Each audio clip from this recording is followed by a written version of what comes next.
Ayacucho. Tú has sido presidente de la Comisión de Justicia del Congreso. ¿Va acaso a quedar tal y cual este tema, esta confrontación entre el Poder Ejecutivo y el Poder Judicial, concretamente la Fiscalía de la Nación?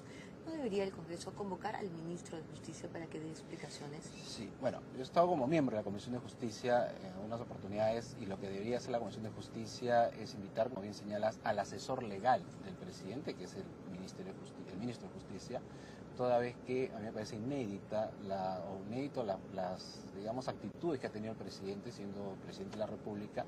Y yo he señalado que podría incluso, por esa posición, hasta tener alguna infracción constitucional, puesto que las expresiones que ha tenido el presidente de la República suena a un poco a presión a órganos autónomos, caso Ministerio Público y caso Poder Judicial, que es el que tendrá que ver finalmente la denuncia de la Fiscalía, ¿no? Entonces, sí creo que corresponde a que la propia Comisión de Justicia pueda evaluar esta caso. Claro, porque el presidente se ha expresado de esa manera en el caso de su esposa cuando las investigaciones son preliminares. Todavía no han acusado.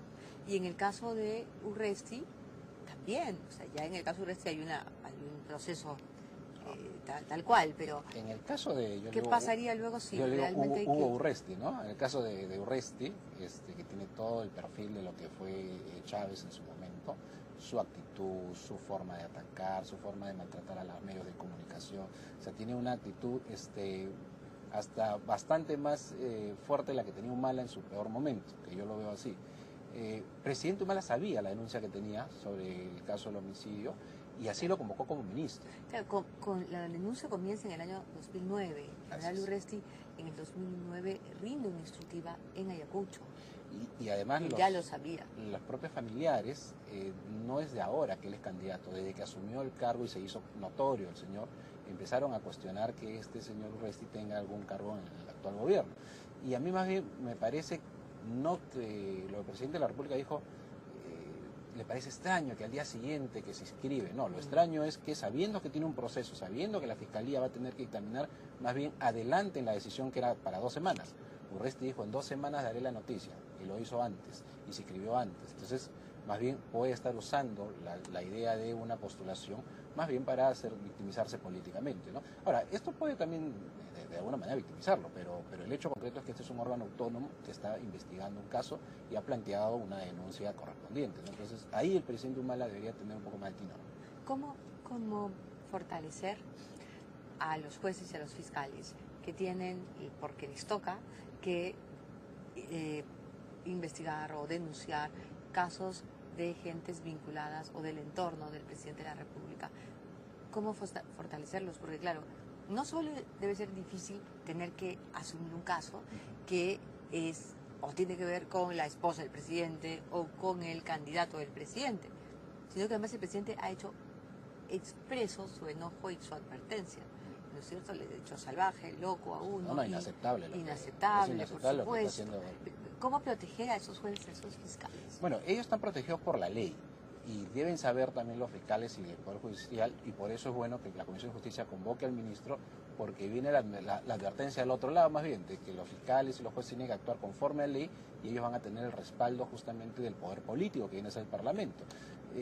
Yo más bien pensaría que el caso del presidente Humala podría él, insisto, en incurrir en una infracción constitucional. La forma inaceptable como presiona al Ministerio Público y por ende al Poder Judicial que va a tener que resolver el caso, podría llevarlo a que él estaría violando la autonomía de un poder del Estado y eso sería un tema más serio. Así que la forma de respaldar, justamente creo que tú has dicho un comentario importante en el sentido del ministro de Justicia, el actual ministro de Justicia que estaba en el Ministerio de Trabajo, ¿no? Que es mucho, pero al menos ha llegado al otro ministerio. Pero sí creo que es importante que venga para que por lo menos marque el Congreso la línea que debe mantener el Poder Ejecutivo frente a otro poder del Estado, ¿no? En el caso de los 11 millones de soles, es algo, decía hace poco tu colega el congresista Bruce, algo que no se había visto nunca. 11 millones de soles en efectivo, ingresados a las cuentas de un partido como para ser blanqueados.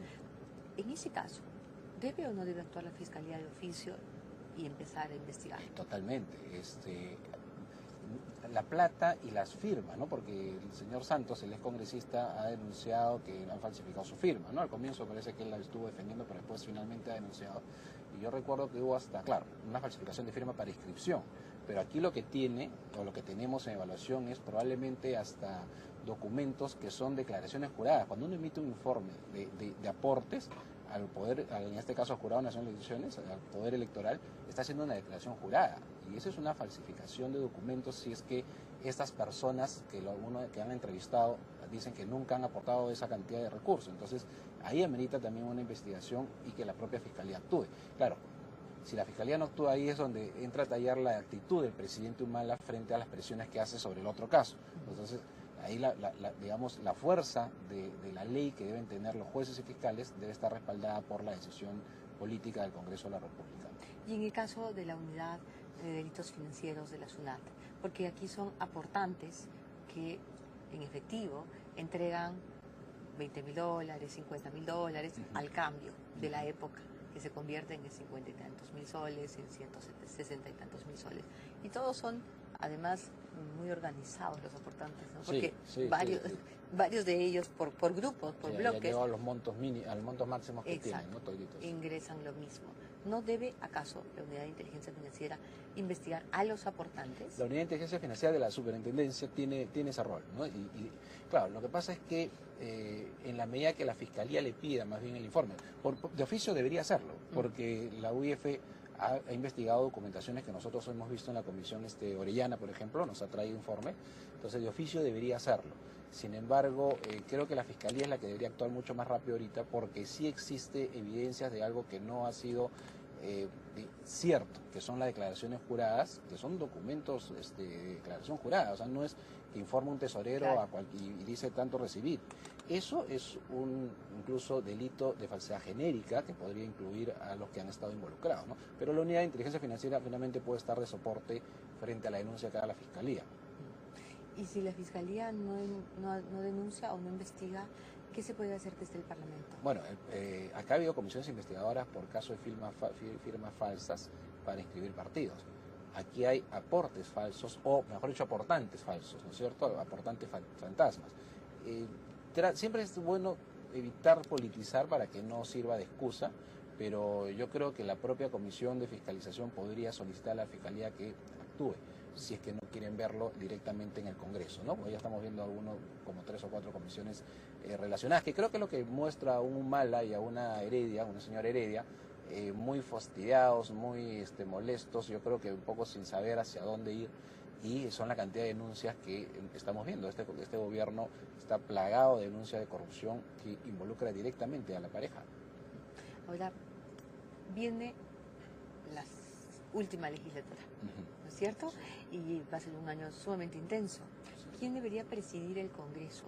Sobre todo después de todo lo que hemos visto en los últimos meses. Yo creo que el país y en general el gobierno le hubiera servido una mesa de oposición, cuando nosotros postulamos a Jair Bedoya, que perdimos por 2 votos, y que de alguna manera, por ejemplo, se hubiera evitado esto que hizo la presidenta Solórzano, que fue dilatar los plazos para evitar mociones de censura.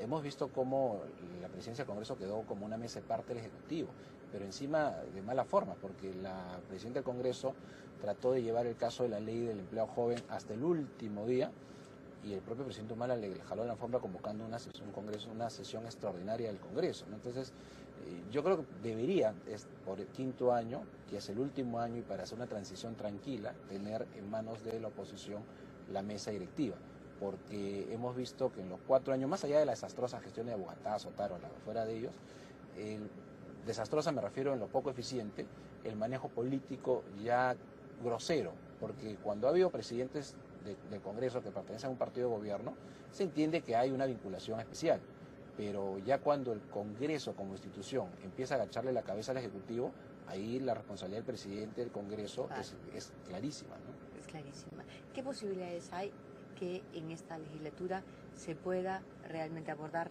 la propuesta de ley electoral, de reforma de la ley electoral, y se elimine el voto preferencial? Mira, este es un tema importantísimo y como siempre en tus programas se tocan los temas importantes. Yo creo que ahí deberíamos abocarnos en lo que queda de la legislatura y ya no estar pensando en más cosas, en cosas concretas para tener, por ejemplo, un mejor Congreso, ¿no? O sea, el caso de tener responsabilidad los partidos políticos de los congresistas que traen. Aquí hay grupos que han traído esta cantidad de apelativos y no han asumido ninguna responsabilidad, ¿no? El presidente de la República por lo menos debe haber traído unos 10 de esas personas y algunos han sido sancionados, aforados. Entonces ahí hay una propuesta para que, pero más que le llaman el escaño vacío, no pueda poner su accesitario, lo cual eso perjudica al distrito electoral, y la propuesta que planteamos nosotros más bien que lo ocupe el siguiente, el que quedó, o sea, el otro grupo. El tema del voto preferencial creo que es el más difícil de eliminarlo. Nosotros como PPC, como partido y como bancada PPC-APP, si estamos de acuerdo en toda la reforma, no tenemos ninguna discrepancia en ese caso. Eliminar el voto preferencial, la instalación del Senado sin más congresistas, los 130 divididos 50 en senadores y los 80 restantes en diputados, porque es importante una Cámara Revisora. El caso de la sanción a los partidos cuando incumplen cuando traen este tipo de gente que son desaforadas. El caso del financiamiento público también es muy importante, porque cuando se habla de partidos políticos, en el fondo son tres los formales, los que hacen con todas las discusiones internas que hay, que son públicas algunas, pero que son los pocos que hacen realmente actividad de democracia interna. El caso de los movimientos regionales. Aquí se trabajó, y no sé por qué lo sacaron en la Comisión de Constitución el primer año, la posibilidad que los movimientos regionales no sean pues 24 gobiernos individuales, sino que puedan participar, pero con partidos políticos nacionales. La reforma debería ir a eso, a buscar un mejor Congreso, con mayores sanciones, mejores requisitos, y por otro lado, fortalecimiento de los partidos políticos en medio más bien de los movimientos regionales, que no tienen los mismos requisitos, no tienen que cumplir ninguna obligación, y se presentan, postulan y después desaparecen, ¿no? Esperemos que esta legislatura sea fructífera y que veamos menos escándalos, pero sobre todo más fiscalización. Eso esperamos. Gracias por recibirnos, Lucho. Un placer, muy como siempre.